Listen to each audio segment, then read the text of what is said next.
Hello மக்களே! சிவா இலி செம இன்ட்ரெஸ்டிங்கா போயிட்டுருக்கு. உதய பெருமாள போட்டு தள்ளணும்னு சொல்லிட்டு இளங்கோவன் ஒரு ஐடியாவ அந்த அதிகாரிகள்ட்ட குடுக்குறாங்க. இதெல்லாம் தெரிஞ்சுக்கிட்டு நம்ம ஆயிலியும் சிவாவும் செம மாஸா வந்து உதய பெருமாள அந்த இடத்துலருந்து காப்பாத்திட்டாங்கன்னே சொல்லலாம். ஒரு கட்டத்துல மினிஸ்டரோட நிலைமைக்கு காரணம் இளங்கோதான்னு தெரிய வருது. நம்ம ஆயிலி சிவாவோட அதிகாரத்த பார்த்து இந்திராணி அப்படியே மிரண்டு போயிடுறாங்கன்னே சொல்லலாம். வீடியோக்குள்ள போறதுக்கு முன்னாடி நம்ம சேனலுக்கு சப்ஸ்கிரைப் பண்ணுங்க. அப்படியே பக்கத்துல இருக்க பெல் ஐக்கன கிளிக் பண்ணுங்க. அப்பதான் நான் போடுற வீடியோலாம் உங்களுக்கு நோட்டிபிகேஷனா வரும். இளங்கோவன் அந்த அதிகாரிகிட்ட என்ன என்னோட அப்பாவோட நிலைமைக்கு காரணமான அந்த உதய பெருமாளை இன்னும் விட்டு வச்சிருக்கீங்க அப்படி கேட்கும்போது அதிகாரியும் இன்னும் எந்த ஆதாரமுமே கிடைக்கல, அதுக்கப்புறமா என்ன செய்ய முடியும் அப்படின்னு விசாரிக்கிறாங்க.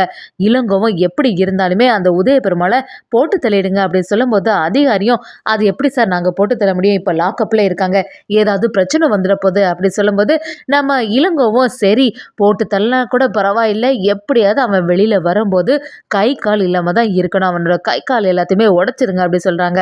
அதிகாரியும் கொஞ்சம் பதட்டப்படும் போது உங்களுக்கு என்ன தேவையோ அது எல்லாத்தையுமே நானே செய்து தரேன் அப்படி சொல்லும்போது அதெல்லாம் கேட்டுட்டு இருந்த அதிகாரியும் சரி மினிஸ்டரோட பையனே சொல்லிட்டான், இதுக்கு மேல என்ன வேணும், நம்ம பேசாம அவங்க சொன்ன மாதிரியே நடந்துடலான்னு சொல்லிட்டு அதிகாரியும் இளங்கோ கிட்ட நீங்க சொன்ன மாதிரி நாங்க செய்துடுறோம், ஆனா எங்களையும் கொஞ்சம் கவனிச்சுக்கோங்கன்னு சொல்லிடுறாங்க. சமயத்துல இன்னொரு பக்கம் பாத்தீங்கன்னா நம்ம செல்வனாயி பயங்கரமா வருத்தத்துல இருக்காங்க. அவங்க என்னதான் பண்ணாங்கன்னு தெரியல, அங்க சரியான சாப்பாடு கூட அவங்களுக்கு கொடுக்க மாட்டாங்க. இப்ப என்ன செய்யறது, வெளியில உள்ளவங்க எல்லாருக்குமே இந்த விஷயம் தெரிய ஆரம்பிச்சுட்டு பிரஸ் மீடியா அப்படின்னு சொல்லிட்டு உதய பெருமாளோட பேர் தான் எல்லாமே வந்துட்டு இருக்கு அப்படின்னு சொல்லிட்டு செல்வனாயி பயங்கரமா ஃபீல் பண்ண ஆரம்பிக்கிறாங்க. இப்போதைக்கு இவங்க வெளியில வந்தா கூட எல்லாருமே அவங்கள எப்படி மதிப்பாங்க, இவங்களுக்குன்னு ஒரு மரியாதை இருந்துட்டு தானே இருந்து அப்படி சொல்றாங்க. இதெல்லாம் கேட்டுட்டு இருந்த ரித்திகாவை நீங்க எதுக்குமே கவலைப்படாதுங்க அத்தை, நம்ம மாமாக்கு மேல எந்த தப்புமே இல்லைன்னு சொல்லிட்டு நிரூபிச்சிட்டாங்கன்னா அதுக்கப்புறமா நம்ம மாமாவுக்கு மேல எந்த கெட்ட பேருமே வராது, நீங்க அதெல்லாம் நினைச்சு வருத்தப்படாதுங்க சொல்லிட்டு ரித்திகாவும் நம்ம செல்வனாயை சமாதானப்படுத்துறாங்க. என்னதான் இருந்தாலும் செல்வனாயி புலம்பு தள்ளுறாங்கன்னே சொல்லலாம்.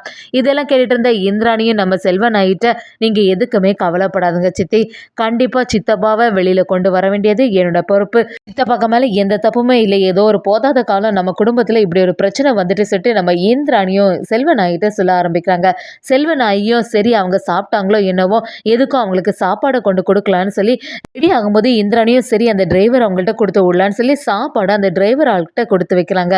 இன்னொரு சைடு பார்த்தீங்கன்னா அந்த அதிகாரியும் இனி இந்த உதய பெருமாளை சும்மாவே விடக்கூடாது அப்படின்னு ரெடி ஆகிட்டு இருக்கும்போது நம்ம டிரைவரும் வந்து சாப்பாடு கொடுக்குறாங்க. இதெல்லாம் பார்த்துட்டு இருந்த அதிகாரியும் என்னன்னு நினைச்சிட்டு இருக்கீங்க, இது என்ன உங்களுக்கு ஹோட்டலா, அவங்க ஒரு கைதி, அப்படிப்பட்டவங்களுக்கு எதுக்கு நீங்க எல்லாம் சாப்பாடு கொடுக்குறீங்க அப்படின்னு சொல்லிட்டு கொண்டு வந்த சாப்பாடை அப்படியே தட்டி தள்ளிடுறாங்க. இதை கொஞ்சம் கூட யாருமே எதிர்பார்க்கல. இதெல்லாம் பார்த்துட்டு இருந்த உதய பெருமாள் அதிகாரிகள்ட்ட மிரட்ட ஆரம்பிக்கிறாங்க.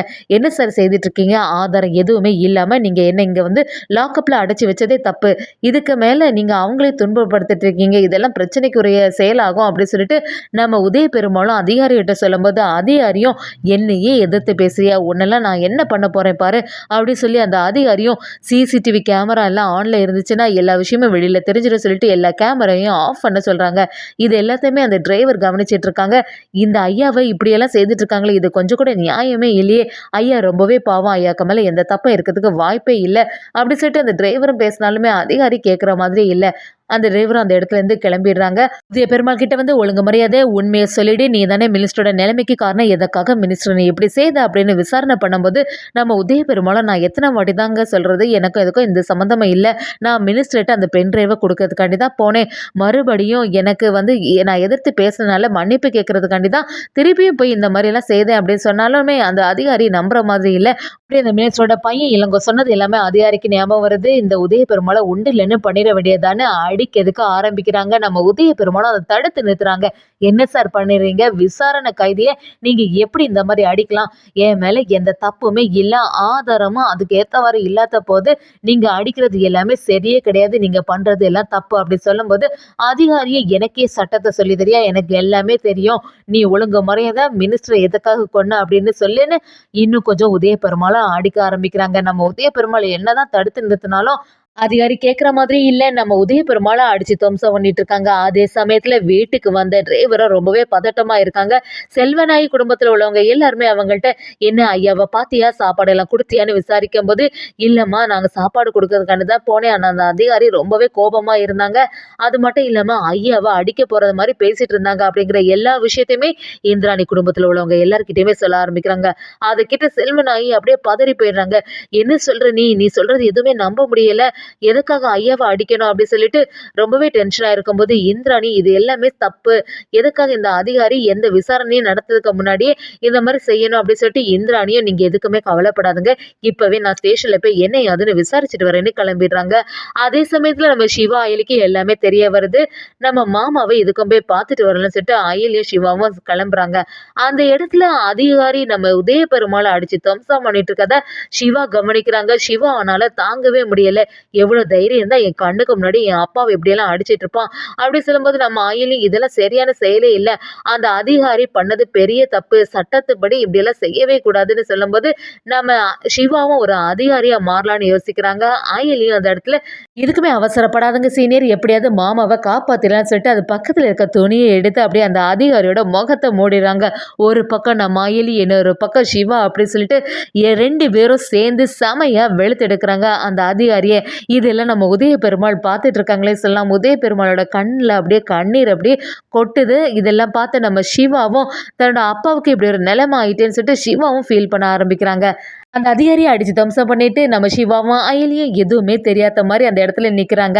அப்படியே கண் முழிச்சு பார்க்கும்போது அதிகாரியும் என்னை யாரோ அடிச்சாங்க நீங்கள் தானே அப்படின்னு விசாரணை பண்ணும்போது, இல்லை சார் நாங்கள் வந்து பார்க்கும்போது நீங்கள் என்னோட அப்பாவை தான் அடிச்சிட்டு இருந்தீங்க, எவ்வளோ தைரியம் இருந்தால் என்னோட அப்பாவை அடிப்பீங்க, சட்டம் எல்லாம் உங்களுக்கு தெரியாதா என்ன, விசாரணை கைதியை எப்படி நீங்கள் இந்த மாதிரி எல்லாம் கொடூரமாக அடிக்கலாம் அப்படின்னு சொல்லிட்டு நம்ம சிவாவும் அந்த அதிகாரியை மிரட்ட பார்க்குறாங்க.